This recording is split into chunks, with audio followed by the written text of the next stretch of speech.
So we kicked Ryan Shear out of the guest seat. Don Mayhew was supposed to be our guest. He was a no-show, and Ryan came in and did a few minutes, and now Sarah Hampton is here. Yay! Much better, much better. We're just getting better and better getting a guest on the show.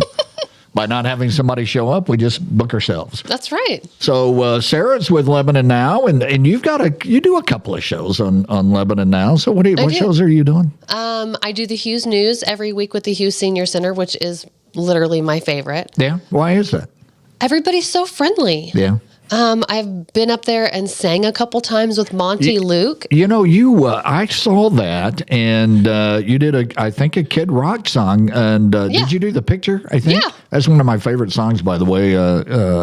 That's Kid Rock and Cheryl Crow. Cheryl Crow. Here's my Cheryl Crow story. My field training officer at the Springfield Police Department graduated from high school. Cheryl Crow.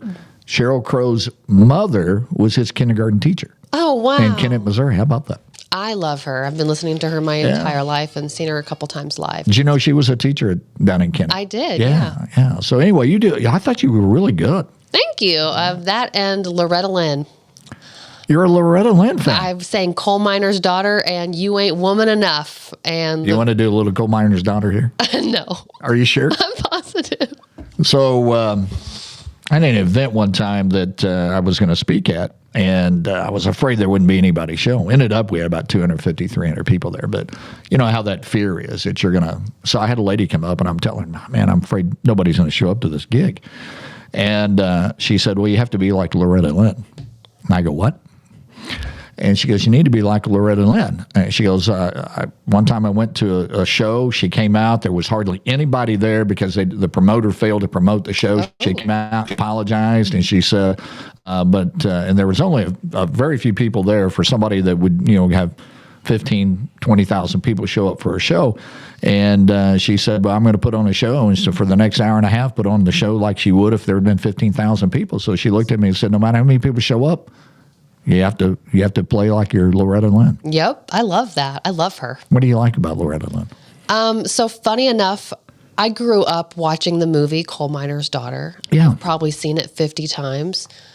And I feel like she was young and hardworking and never gave up. And she just really spoke her truth and sang about her life. And it's what made her who she is. I love it.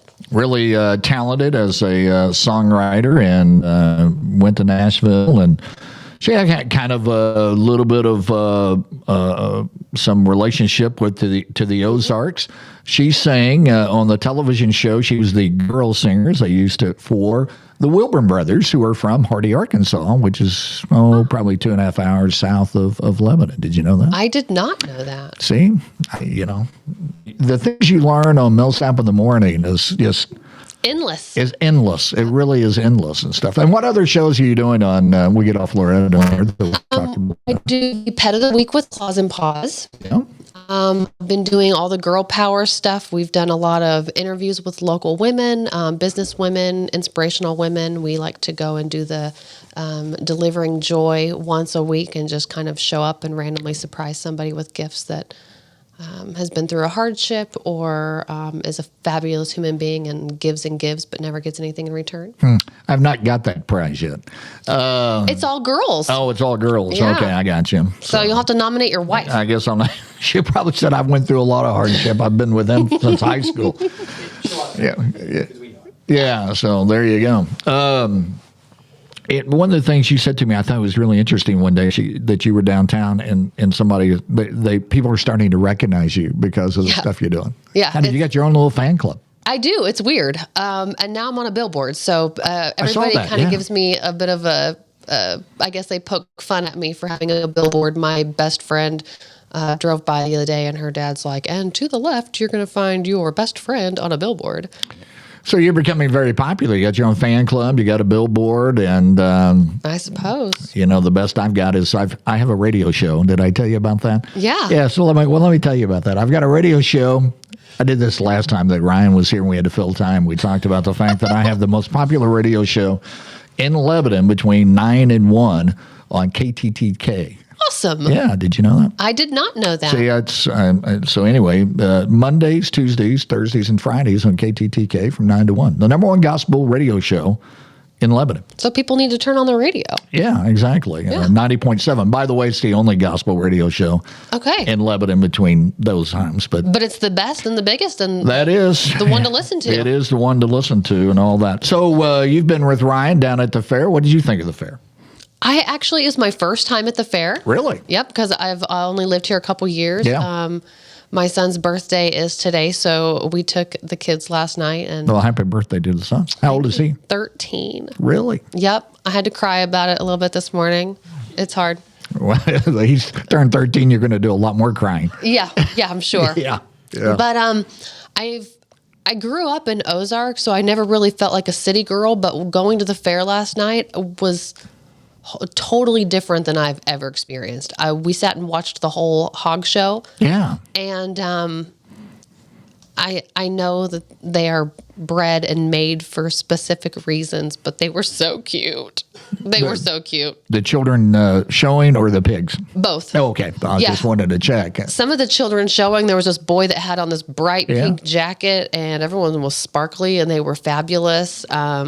And yeah, the pigs were really cute. One of my great nieces was showing her pig, Piper and her pig, which I'm thinking it would be a great storybook, Piper and the Pig. It would be for sure. But she was out there. The kids put a lot of work and effort in those show animals. I don't think that the audience has never been around that understand the time that they put in for those show animals, and it's a lot of work, and it's almost like. I'm a big sports guy. It's almost like playing a sport. I mean, you've got to really be into that and stuff. But yeah, they do a good job with that. And it was hot. Yeah. So to have them all dressed up in their best attire, I can imagine how hot and tired they were by the end of the evening. You know why it's hot? Because it's summer. It's still hot. Yeah. That goes back to the weather forecast. But yeah, the fairs, and then I think it's Thursday night. Tomorrow night is when they have the sale of the animals and stuff, and the kids make a lot of money. A couple of years ago, I get this, one of the pigs that sold brought $70,000. We're in the wrong business. Yeah. So I could raise a pig. Yeah, exactly. That's expensive bacon right there. No kidding. Right. I bet it's delicious, though. For $70,000, it'd have to be really, really delicious and stuff. And you guys are going to be out there for Rotary. Yeah. Well, I have recently become an optimist. Really? Yep. I was accepted this last week. So I will be out Saturday evening working as an optimist in the fair. Well, congratulations. Thank you. They run the gate at the fair, and I am the former president and lieutenant governor of Optimist. Back in the 80s, I was president of Optimist, I think 1986, somewhere around in there, and then was lieutenant governor of Optimist. And the Optimists have they're trying to grow their club. At one time, it was the second largest civic group in Lebanon. Yeah. And their primary focus back in the day was Babe Ruth baseball. And the Optimist Club was the group that brought the Babe Ruth World Series to Lebanon. Wow. Yeah. That's really cool. I didn't know that either. It's got a great history in Lebanon as the Optimist Club. I think we got one more break we got to play, don't we? Yeah, let's take it. They said, let's do it. What, are you done talking? We're going to come back. Not at all. All right. We'll be back with more Millsap in the Morning right after this. Hey, Scott's Event Rentals. Scott's Event Rentals. Scott's Event Rentals. Scott's Event Rentals. Scott's Event Rentals.